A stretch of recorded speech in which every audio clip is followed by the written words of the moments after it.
What's happening?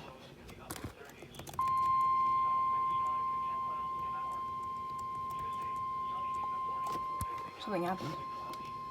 What is it? The National Weather Service in Wakefield has issued a severe thunderstorm warning for northeastern Bertie County in northeastern North Carolina until 5:15 p.m. Wakefield. At 4:26 p.m., a severe thunderstorm was located 8 miles northwest of Windsor, moving east at 30 miles per hour. I got it. Hazard 60 miles per hour with Caught me off guard. quarter-size hail. Wakefield. Source, radar indicated. Yep, there Impact, it is. minor damage to vehicles is possible. Expect wind damage to trees and power lines. A severe thunderstorm will be near Windsor around 4:30 p.m. Other locations impacted by the severe thunderstorm include Goose Pond, Wake Lawn, Askew White Crossroads, Mary Hill, Eden House, Rosemead, Republican, Mount Gould, and Burton. For your protection, move to an interior room on the lowest floor of a building.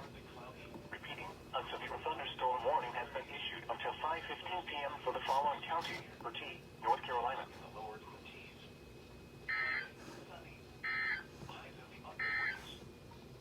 The severe thunderstorm warning for northeastern Pitt County is